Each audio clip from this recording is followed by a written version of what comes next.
Kerusakan jalan di bantaran Kali Pulo Gadung, Jakarta Timur kian meresahkan warga. Pasalnya jalan semakin amblas dan kerusakan meluas hampir 100 meter hingga ke perumahan warga.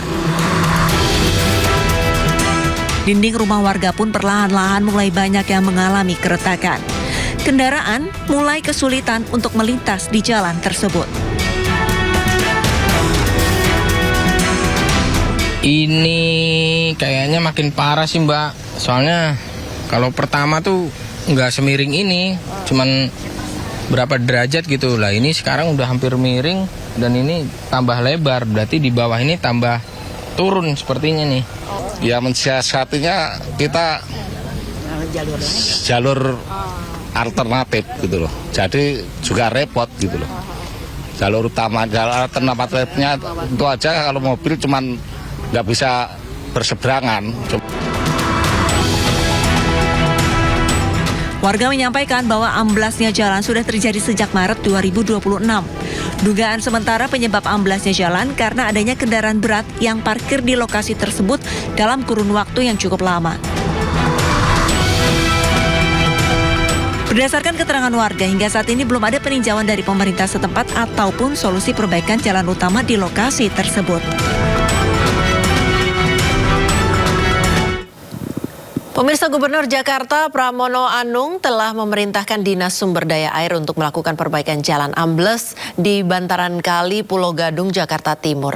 Pramono menyampaikan proyek pengerjaan jalan sebelumnya dikerjakan oleh Dinas SDA Jakarta karena lokasinya yang berada di sebelah sungai. Yang di Pulau Gadung saya sudah memerintahkan, itu kan dulu sumber daya air yang mengerjakan. Kemudian memang amblas dan peronjongannya sudah kita minta untuk segera dilakukan, dan kemarin saya sudah minta kepada SDA untuk segera menyelesaikan, termasuk kerjasama dengan Bina Marga.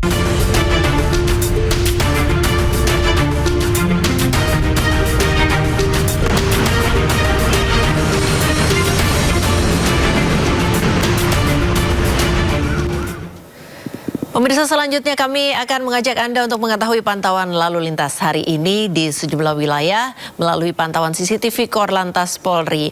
Dan kita sudah terhubung dengan Brigadir Putri di studio NTMC Polri. Selamat pagi Brigadir Putri, bagaimana pantauan arus lalu lintas di sejumlah titik di wilayah Indonesia melalui pantauan CCTV di sana? Silakan dengan laporan Anda. Pemirsa, mengawali aktivitas pagi hari Anda, kami berikan informasi seputar kondisi arus lalu lintas berdasarkan CCTV NTMC Korlantas Polri. Baik, langsung saja kita akan awali CCTV di kawasan JPO Polda Metro Jaya, Jakarta Selatan. Lalu lintas pagi hari ini dari arah Gatot Subroto yang akan menuju ke arah Semanggi ataupun ke arah Senayan terpantau cukup ramai. Dominasi kendaraan pribadi baik roda 2 maupun roda 4. Sementara untuk lalu lintas dari arah Semanggi akan menuju ke arah Kuningan ataupun ke arah Cawang, pagi hari ini terpantau masih mengalir lancar. Kami himbau para pengendara untuk tetap waspada dan menggunakan jalur yang benar untuk keamanan dan keselamatan diri Anda. Selanjutnya kita beralih ke CCTV di kawasan Simpang Semanggi, Jakarta Selatan. Lalu lintas dari arah Gatot Subroto yang akan menuju ke arah Senayan ataupun ke arah Selipi, pagi hari ini terpantau cukup ramai namun secara umum masih lancar. Kecepatan kendaraan terlihat masih ditempuh dalam batas normal. Begitupun untuk lalu lintas dari arah Semanggi yang akan menuju ke arah Kuningan ataupun ke arah Cawang dan arah sebaliknya. Dan untuk di tol dalam kota juga pada pagi hari ini lalu lintas terpantau masih lancar. Tetap waspada dan selalu jaga jarak aman kendaraan Anda serta jaga kecepatan maksimal kendaraan Anda. Selanjutnya untuk Anda yang ingin melintas di kawasan Jembatan Layang Mampang, Jakarta Selatan, kita akan melihat sama-sama kondisi lalu lintas pagi hari ini. Untuk lalu lintas dari jalur flyover arah Tendian menuju Pancoran, pagi hari ini terpantau cukup ramai, cenderung tersendat. Antisipasi akan terus meningkat jumlah volume kendaraan di jam berangkat perkantoran pagi hari ini. Begitupun untuk lalu lintas di jalur arteri, lalu lintas dari Pancoran menuju ke arah Kuningan. Dan untuk di jalur tol, lalu lintas dari Pancoran menuju ke arah Kuningan terpantau masih normal lancar. Selalu waspada dan jaga jarak aman kendaraan Anda serta jaga kecepatan maksimal kendaraan Anda. Dan terakhir kita akan melihat kondisi arus lalu lintas dari kawasan flyover Simpang Grogol, Jakarta Barat. Lalu lintas secara umum di kawasan ini terpantau masih normal lancar. Terlihat kecepatan kendaraan ditempuh kurang lebih berkisar 30-40 km per jamnya dan didominasi dengan kendaraan pribadi roda 4. Hal ini terjadi dari Jalan Raya Dan Mogot yang akan menuju ke Jalan Lejen S. Parman. Begitupun untuk lalu lintas di tol dalam kota Pluit yang akan menuju ke arah Tomang dan arah sebaliknya. Dan untuk lalu lintas dari Jalan Lejen S. Parman ke Jalan Latu Menten juga pagi hari ini terpantau masih mengalir lancar. Selalu patuhi peraturan lalu lintas dengan berada di jalurnya masing-masing.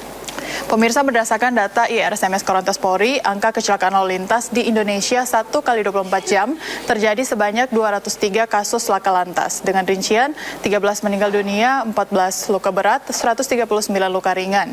Dan dari 203 kasus tersebut, 59% terjadi karena kecerobohan pengemudi. Untuk itu kami selalu menghimbau agar seluruh peserta lalu lintas dapat mematuhi peraturan lalu lintas yang berlaku.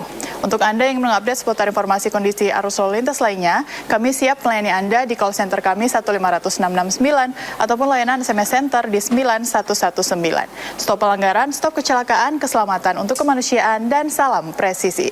Demikian informasi yang dapat kami sampaikan. Semoga bermanfaat. Kembali ke rekan Priska di studio. Ya, terima kasih Brigadir Putri melaporkan langsung dari studio NTMC Polri Jakarta. Selamat bertugas kembali dan salam presisi.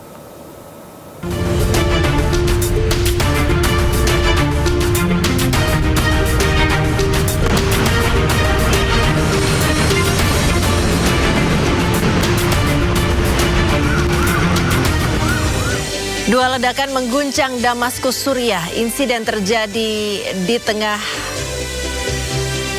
kunjungan Presiden Prancis. Informasinya usai jeda, tetaplah di Sindo Today.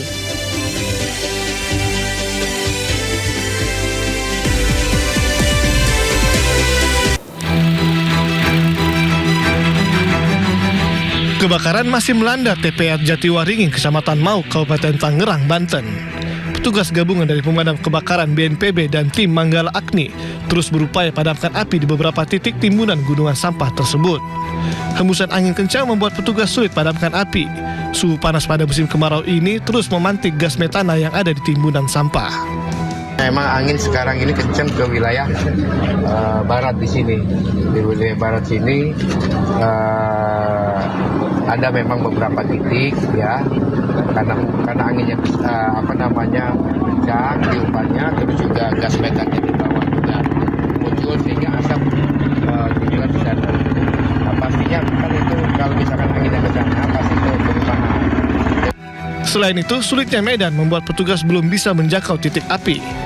Luasan area yang terbakar hingga saat ini masih tersisa sekitar 3,6% dari total 18 hektar area yang sempat terbakar sejak Selasa 30 Juni lalu.